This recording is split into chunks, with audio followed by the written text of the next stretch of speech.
순양과 순염소의 환상이란 제목으로 말씀을 상고합니다. 지금 이 다니엘서가 이제 앞에 7장과 지금 8장으로 이어지면서 이 짐승에 대한 환상을 말씀하고 있는데, 이게 사실은 매우 어려운 것 같으면서도 알고 보면 아주 쉬운 거예요. 앞에 7장에서는 큰 네 짐승의 환상을 보여줬는데, 그거는 결국 네 제국을 말하는 것이었어요. 그래서 제일 처음 제국이 바로 지금 이 시대 현장인, 다니엘이 살고 있는 시대의 현장인 바로 바벨론 나라. 그 다음 바벨론이 메데 파사에게 무너지고, 그래서 페르시아 나라. 그 다음 또 헬라 나라가 일어나고, 그 다음 로마 나라가 일어나는, 그것이 네 짐승으로 표현된 거예요. 그래서 사자와 또 곰과 표범, 그리고 네 번째 로마는 이 짐승으로 표현할 수가 없어서 아주 무서운 그런 형상이었다 그랬거든요. 그런데 이제 8장으로 넘어오니까 또 두 짐승을 가지고 환상을 보여주셨는데 또 전혀 달라요. 먼저 나타난 거는 순양이 나타나요. 양이 나타나고, 두 번째 나타난 거는 또 염소로 나타나는 거예요. 그러나 이것이 전혀 다른 세계를 말하는 게 아니에요. 바벨론 이후에 이제 이어지는 두 제국을 말씀하려고 하는 겁니다. 그러면서 초점을 어디에다 맞추느냐? 그 두 제국 중에 나중에 일어난 제국이 굉장히 이스라엘을 해친 왕이 또 하나 나타났어요. 그래서 안티오쿠스 에피파네스라고 하는 이 시리아의 왕이 서기 약 160년대에 한 6년 반 가까이를 그가 이스라엘을 사로잡고 영적으로 얼마나 악한 짓을 많이 했는지, 그때 다시 혁명이 일어나서 말하자면 성전을 다시 깨끗하게 했다 하는 이 수전절이라고 하는 명절이 이스라엘에게 생긴 그런 유래가 이제 중간시대, 말하자면 말라기로 성경이 끝나잖아요. 그 이후의 역사를 안 보여주고 예수님 시대에 이제 복음서서부터 나오는데, 그 한 400년 정도 중간시대라고 그래요. 근데 그 시대에 일어나는 사건을 성경에 미리 이렇게 예언을 하신 거예요. 그래서 다니엘서를 읽어보면 그 시대가 어떻게 이어질 것인가를 다 보여주는 겁니다. 근데 그렇게 한 악한 왕이 역사적으로 그런 일이 일어났었어요. 그것을 또 이제 이 8장 다음 내일 말씀에 바로 그런 왕이 일어나는데, 그 왕에 대한 비밀을 푸는 것은 2300주야, 2300일이다 이렇게 말씀했고, 그것이 마지막 때 일어날 일을 예표하는 것이라고 말씀했어요. 그러니까 종말에 진짜 그런 악한 자가 나타난다. 그게 바로 적그리스도예요. 그래서 중간시대에 안티오쿠스 에피파네스라고 하는 왕이 저지른 못된 짓을 똑같이 완벽하게 마지막 시대에도 저지른다는 거예요. 그게 적그리스도를 미리 예표한 거고, 그 본체는 적그리스도인데, 그 적그리스도의 때를 우리가 그 비밀을 풀 수 있는 단어가 2300주야라는 거예요. 그리고 그 다음 9장에 들어가면 이제 71회라는 게 나와요. 71회. 1회라는 말은 7을 말하는 거예요. 70 곱하기 7, 그럼 490이 나오죠. 이것도 491로도 풀고 490년으로도 풀고, 2300주야도 2300일로 풀고 2300년으로도 풀어요. 왜? 그 시대에도 이루어지고 미래에 종말에도 이루어지기 때문에 항상 두 가지로 풀어야 되는 거예요. 그러면 딱 들어맞게 돼 있어요. 종말이 어떻게 어느 때 일어날 것인지까지 다 알려주신 말씀이에요. 그러나 그렇게 간단하게 수학 공식 풀듯이 풀 수는 없어요. 왜? 이건 영적인 세계를 말하고 하나님의 비밀을 밝힌 거기 때문에 우리가 성경 전체를 가지고 깊이 공부를 해야 되는 문제예요. 그러나 알도록 주신 말씀이기 때문에 푸는 것이 우리 성도들에게는 그만큼의 큰 은혜고 그 마지막을 준비하는 것인 줄 믿습니다. 그래서 이제 오늘은 바로 그 배경이 되는 말씀부터 상고합니다. 첫째, 여기 3절과 4절 그리고 20절에 보면 두 뿔 가진 순양의 환상을 보여주셨어요. 순양, 분명히 이제 양이 보였는데 이 양이 두 뿔이 있어요. 근데 본래 양이 뿔이 있어요? 없잖아요. 근데 뿔이 있다는 것은 굉장히 세다는 얘기예요. 더구나 두 뿔이 있다는 것은 굉장히 세다는 거예요. 한 뿔보다 두 뿔이 더 센 거예요. 그런데 두 뿔이 다 길게 있었다. 그 말은 상당히 그 힘이 오랫동안 과시됐다는 뜻이에요. 그런데 특징이 있어요.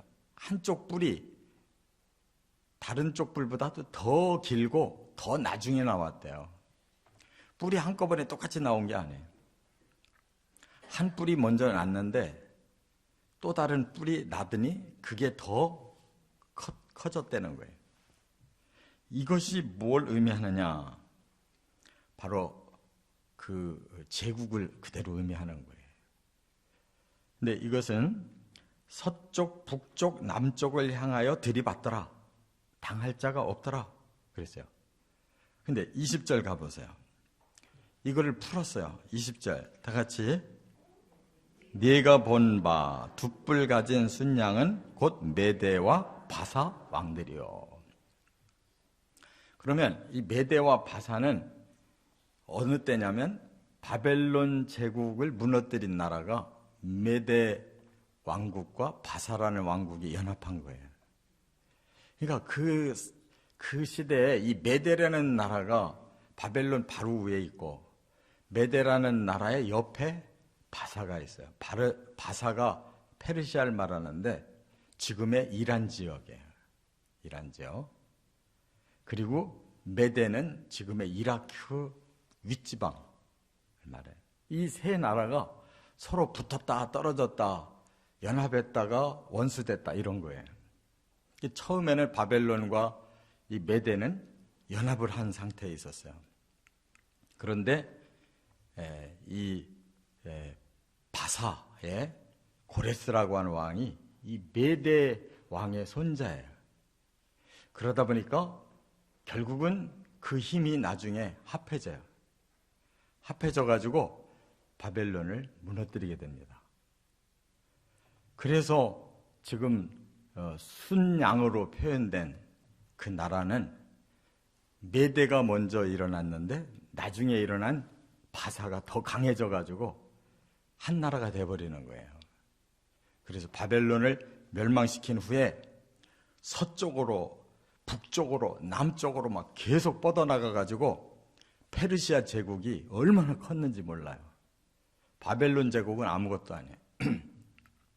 페르시아 제국이 저 유럽 쪽 지중해 쪽을 완전히 제압하고 또 중동 지역을 완전히 제압했던 큰 제국이에요.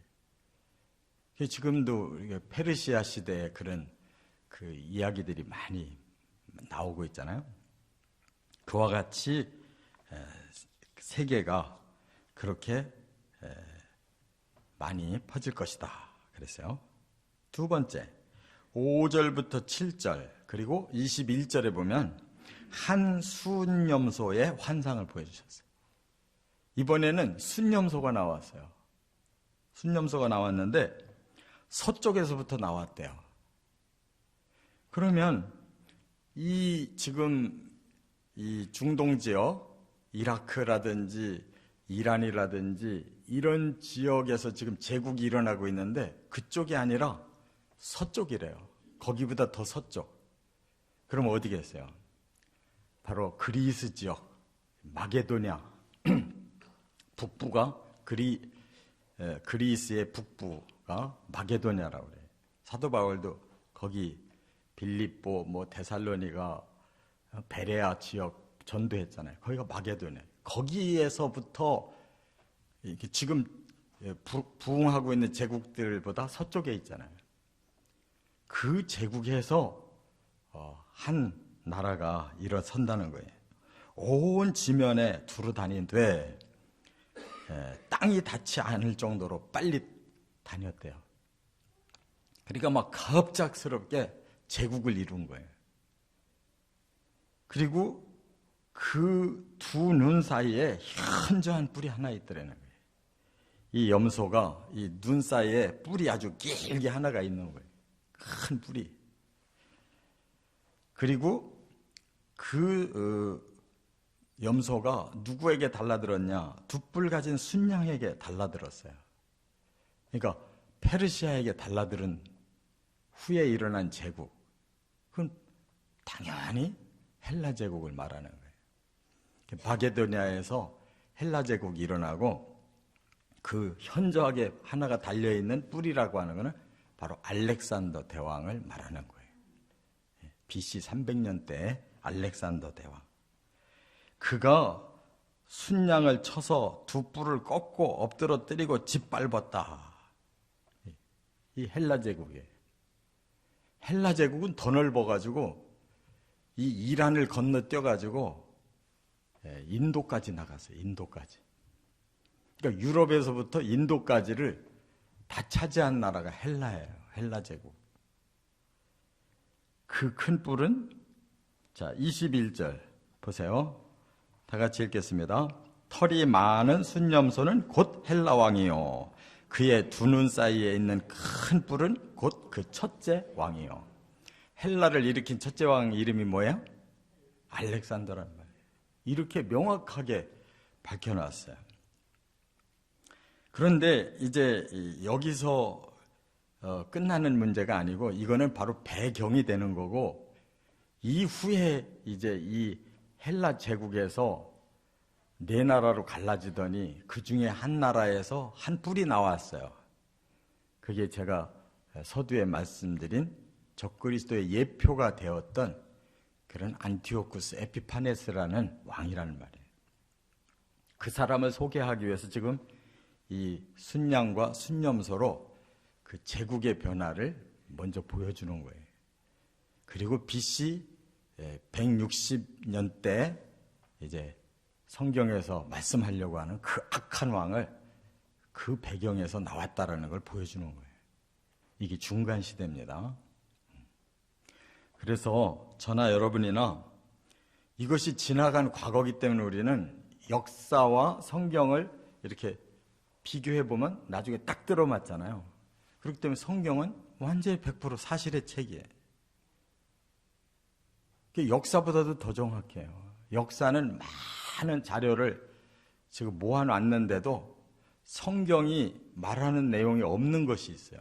그러면 사람들이 다 인정을 안 했는데 나중에 보니까 땅을 파보니까 거기에 그런 세계가 남아있는 거예요. 그게 다 없어진 거예요. 땅에 감춰져가지고 지진이 나고 홍수가 나서 그 문명이 사라져버렸어요. 근데 나중에 고고학자들이 발견해 보니까 다 그런 게 나오는 게 바로 아수르 제국의 니느웨 성이 그렇게 없어졌다가 뒤늦게 생겨가지고 성경에 아수르 제국이 있었다는 것이 그대로 입증되는 거예요. 강조드리는 말씀은 하나님 말씀을 믿으시기 바랍니다. 역사가 뒤따라가지 못하고 과학이 뒤따라가지 못할 때 성경이 입증이 안 되는 거지 성경이 거짓이 없어요. 과학이 더 발달할수록 역사가 더 명확해질수록 연구가 명확해질수록 성경은 정확하게 밝혀지고 있어요. 그렇기 때문에 아직 안 이루어진 미래에 대한 이 예언들을 우리가 잘 깨달아야 정말 현재 이후에 일어날 일을 정확하게 우리가 깨닫고 대비할 수가 있는 거예요. 이건 역사적인 그런 진행 방향이 지금 한 방향으로 가고 있는데 여기에 우리가 뒤처지면 안 되잖아요. 이미 하나님 진리를 주셨는데 진리를 가진 사람이 게을러가지고 거기에 참여 못하면 안 되잖아요. 이 축복을 다 누리시기를 주의 이름으로 축원합니다.